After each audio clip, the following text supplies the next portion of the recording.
Hin'n'ni ani mima'as, nirash v'nifchad mipachad, Yoshev tehilot Yisrael. Bati la'amod ulechitchanet lefanecha, Halamcha Yisrael Asher shelachuni. Hin'n'ni, here I am. Here I am, trembling and afraid, with my faults and imperfections, nevertheless standing here on behalf of this congregation to ask for a year of blessing. Traditionally, the Cantor opens the entire High Holy Day season with these words, an expression of humility and presence. Hin'n'ni, here I am. Here we all are, with our anxieties and longings, our complications and shortcomings, asking for a year of blessing in spite of it all. Saying here we are may sound simple because where else would we be? But these words contain a deeper and much more demanding challenge. Saying here we are means arriving bravely in this exact moment with our complete, undivided presence and our full selves. Here at the very start of the days of awe, the 10-day period that begins tonight and concludes when the sun sets on Yom Kippur, we are invited to welcome a new year with sacred presence. What does sacred presence mean? Sacred presence means showing up fully with undivided attention. How do we step into that now of all times when we are overwhelmed on every level?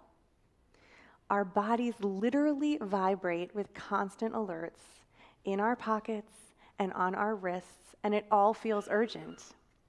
We live with a perpetual undercurrent of to-do lists, our technology pinging us with notifications through every waking hour, and often the sleeping ones too. Perhaps even now, we are aware of our devices in and around our bodies, and our palms might itch with the desire to check them because what if there is something that just can't wait? Maybe we feel the pressing need to simply be somewhere else, doing something else. At home, preparing our Rosh Hashanah dinner, or in our office, finishing that one last piece of work. This way of being is exhausting. We can never catch up or catch our breath, and it's not our fault.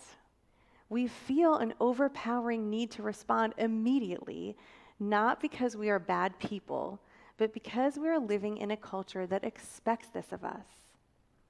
As our technology zooms faster than ever before, our attention spans are shorter to match. Our senses are so persistently inundated with buzzing demands that it can feel like we have no choice but to constantly react. What's more, even if we could put aside the distractions and be fully present, we might realize why we avoided sacred presence in the first place. Experiencing the truth of this moment can be uncomfortable at best and painful at worst.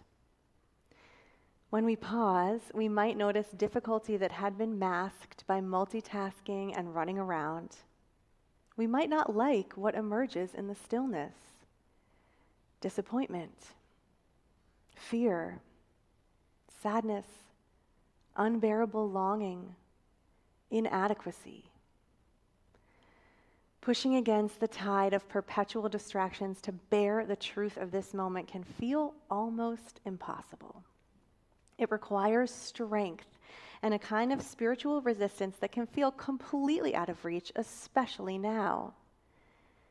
But as the sun sets and the days of awe begin, we are offered an opportunity to try something completely different and radically countercultural by saying, here we are, fully present to the truth of this moment. How can we do this?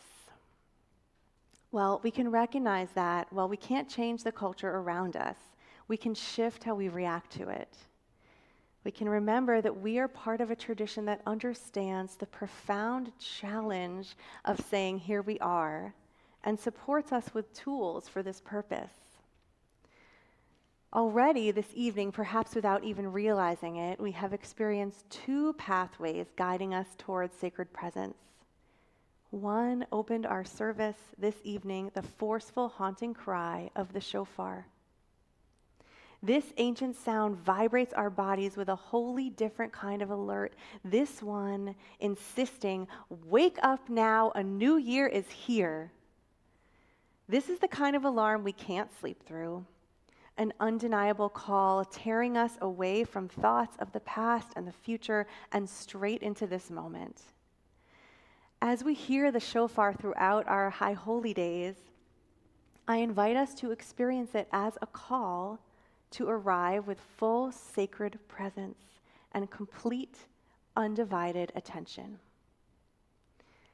Where the shofar demands our attention, the personal introspection threaded throughout these days of awe gently invites it. Just a few moments ago, when we reflected on the blessings and the curses of this past year, the words of our Yom Kippur Torah portion called us towards sacred presence. We began to quiet the distractions around us and turn our focus inward as we processed and articulated the events of our year. Over the coming 10 days of awe, I encourage us all to continue these reflections, either personally or in conversation with one another. What if we could set aside 5 minutes each day between now and the end of Yom Kippur to put down our devices and our to-do lists and notice what's true about how this past year has changed us? And we don't have to judge it or assess it, simply notice what's there. In this way, we allow the distractions to recede into the distance and be present with what is. I want to offer us one final way to practice sacred presence this evening, inspired by the word that begins our High Holy Day season, Hin'n'ni, here I am. This is a simple practice that has been transformative in my life, and in realizing how accessible and immediately available it is, I feel called to share it with all of us. So I'll invite us to place one hand on our heart and another on our bellies. And if we're comfortable, to close our eyes. And as we inhale, we'll say, here we are. And as we exhale, we'll say, awake and present. And I'll say these words for us so we can all just feel them internally. We don't have to make any sound. Inhale, here we are. Exhale, awake and present. Inhale, here we are. Exhale, awake and present. Inhale, here we are. Exhale, awake and present. One more inhale, here we are. Exhale, awake and present.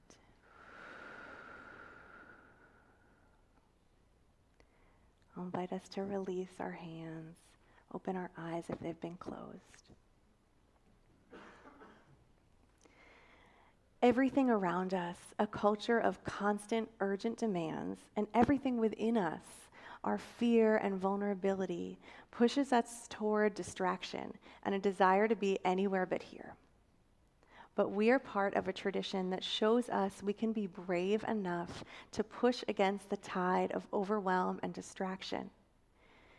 We are part of a tradition that supports us in saying, finally, here we all are, trembling and afraid, with our anxieties and longings, with our complications and faults, fully present to the truth of this moment, and asking for a year of blessing in spite of it all. May we have the courage to open ourselves to sacred presence in the year to come. May that be enough.